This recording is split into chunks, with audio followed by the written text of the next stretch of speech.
Good morning friends, स्वागत है आपका हमारे यूट्यूब चैनल क्लिक गुरुजी में।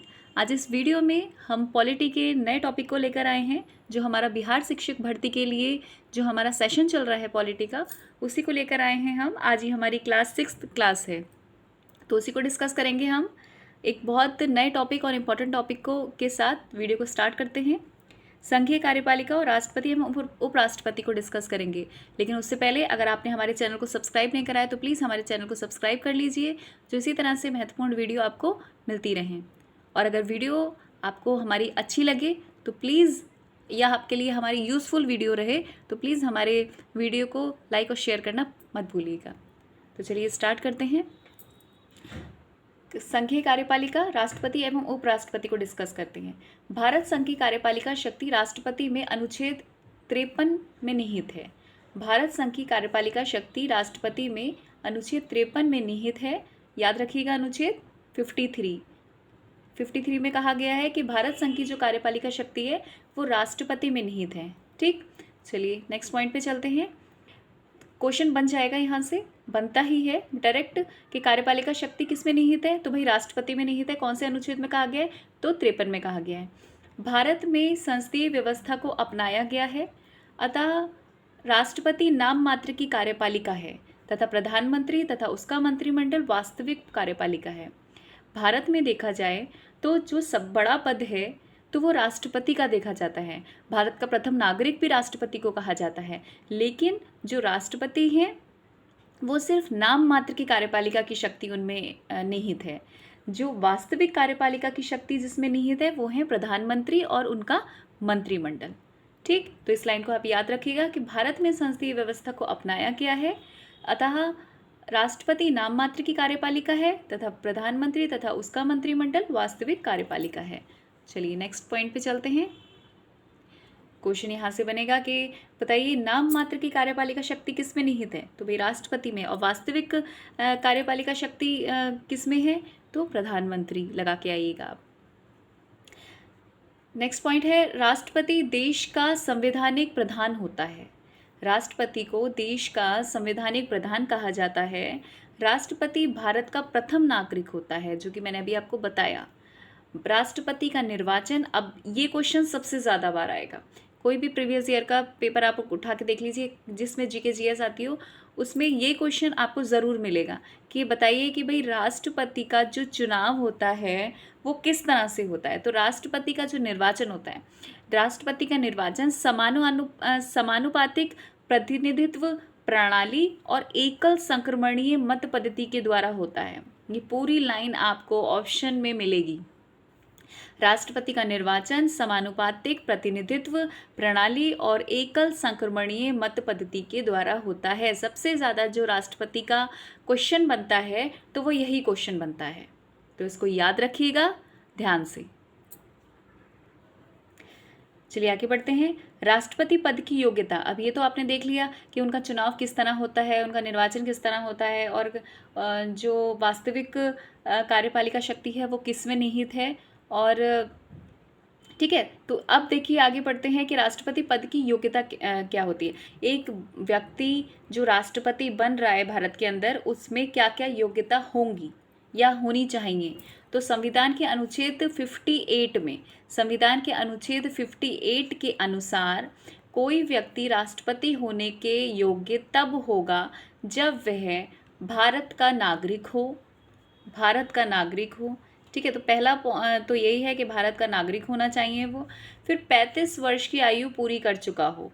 ये क्वेश्चन आता है कि बताइए राष्ट्रपति के लिए कितनी आयु होनी चाहिए कम से कम, तो 35 इयर्स उनका होना चाहिए किसी भी व्यक्ति को राष्ट्रपति पद पर आसीन होने के लिए। तो 35 वर्ष की आयु पूरी कर चुका हो।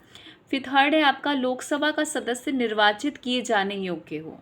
लोकसभा का सदस्य निर्वाचित किए जाने योग्य हो। और फोर्थ पॉइंट है आपका कि चुनाव के समय लाभ का पद धारण नहीं करता हो।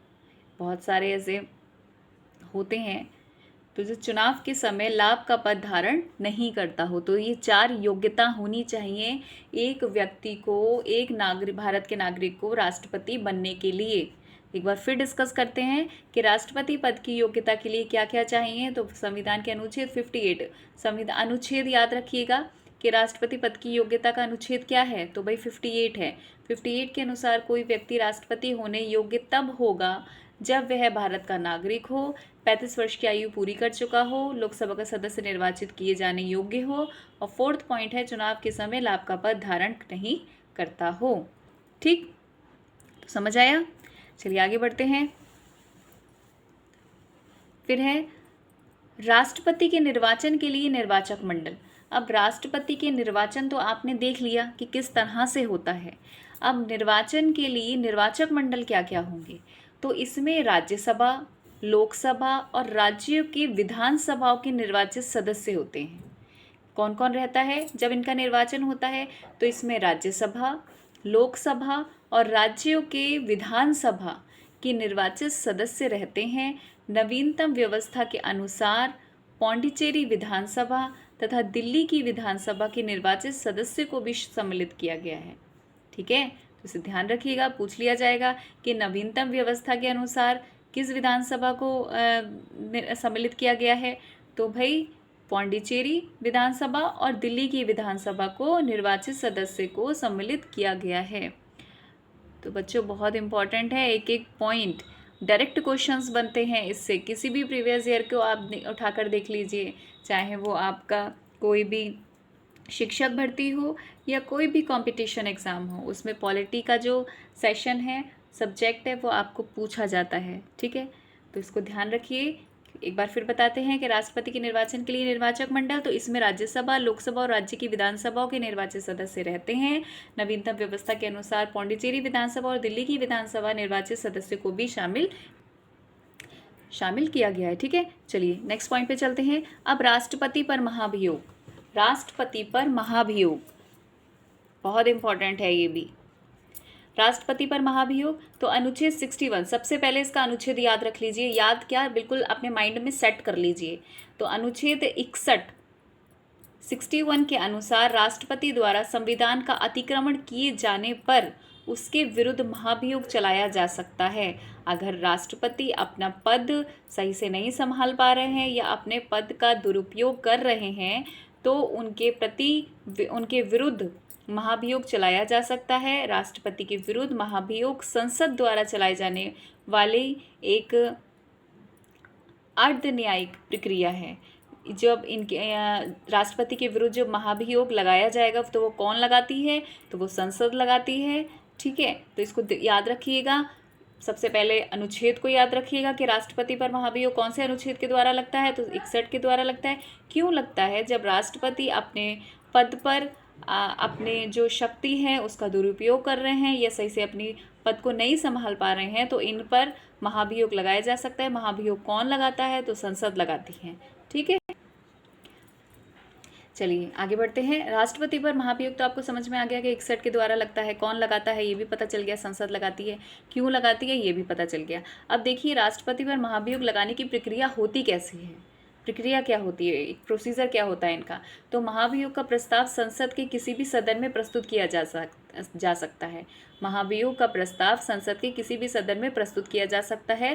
प्रस्ताव की सूचना राष्ट्रपति को 14 दिन पहले दी जाएगी, 14 दिन पूर्व प्राप्त होनी चाहिए। ठीक है, तो महाभियोग का प्रस्ताव संसद के किसी भी सदन में प्रस्तुत किया जा सकता है।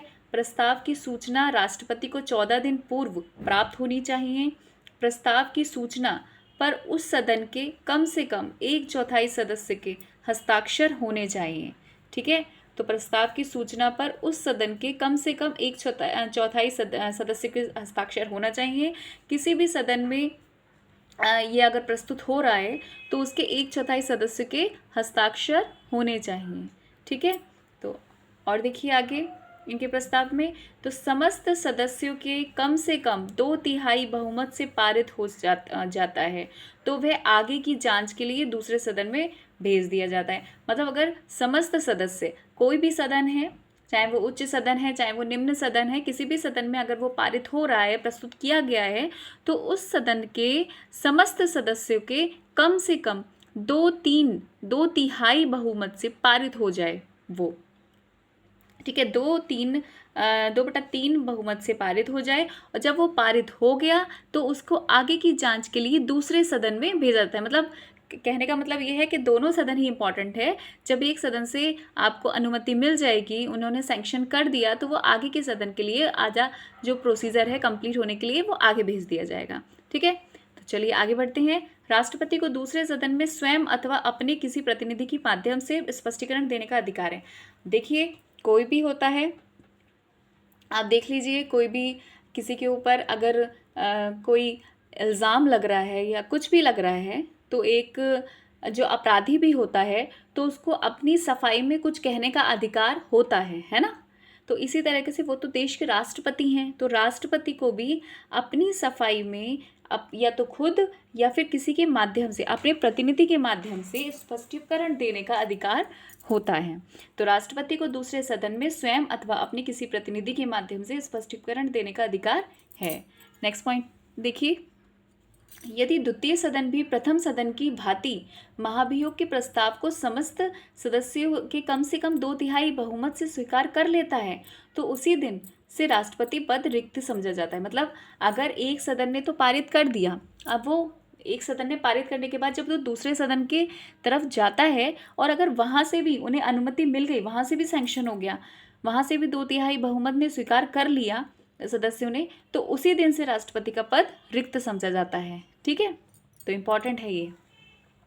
फिर है, अभी तक एक भी ऐसा अवसर नहीं आया है जब राष्ट्रपति पर महाभियोग लगाया जाए। मतलब अभी तक कोई ऐसा, भारत के अंदर कोई ऐसा अवसर आया ही नहीं है जब राष्ट्रपति पर महाभियोग लगाया जाए। ठीक है, तो इसको याद रखिएगा। अच्छा, महाभियोग की प्रक्रिया ली कहाँ गई है? तो आपकी यूएसए से ली गई है, ठीक है, अमेरिका से ली गई है, तो इसको याद रखिएगा।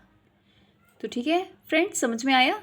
चलिए एक बार फिर रिपीट कर देते हैं कि राष्ट्रपति पर महाभियोग लगाने की प्रक्रिया क्या क्या है। तो महाभियोग का प्रस्ताव संसद के किसी भी सदन में प्रस्तुत किया जा सकता है। प्रस्ताव की सूचना राष्ट्रपति को 14 दिन पूर्व प्राप्त होनी चाहिए। प्रस्ताव की सूचना पर उस सदन के कम से कम 1/4 सदस्यों की हस्ताक्षर होने चाहिए। समस्त सदस्यों के कम से कम 2/3 बहुमत से पारित अगर जाएगा तो वो आगे की जांच के लिए दूसरे सदन में भेज दिया जाएगा। राष्ट्रपति को दूसरे सदन में स्वयं अथवा अपने किसी प्रतिनिधि के माध्यम से स्पष्टीकरण देने का अधिकार है। यदि द्वितीय सदन भी प्रथम सदन की भांति महाभियोग के प्रस्ताव के कुछ समस्त सदस्यों के कम से कम 2/3 बहुमत से स्वीकार कर लेता है, तो उसी दिन से राष्ट्रपति पद रिक्त समझा जाएगा। अभी तक एक भी ऐसा अवसर नहीं आया है जब राष्ट्रपति पर महाभियोग लगाया जाए। तो समझ में आया बच्चों? तो ये बहुत ही इंपॉर्टेंट फैक्ट्स थे जो पॉइंट टू पॉइंट थे।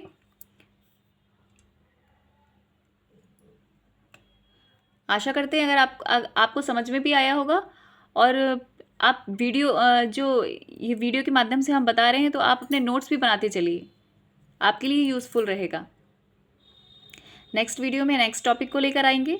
इसके बाद हम जो MCQs है उसके सेशन को भी लेकर आएंगे। पहले आप नोट्स कंप्लीट कर लीजिए, सारे नोट्स कंप्लीट कराए जा रहे हैं। ज्योग्राफी का जो सिलेबस था पूरा कंप्लीट करा दिया। पॉलिटी का भी एक आध क्लास में आपका जो सिलेबस है वो कंप्लीट हो जाएगा।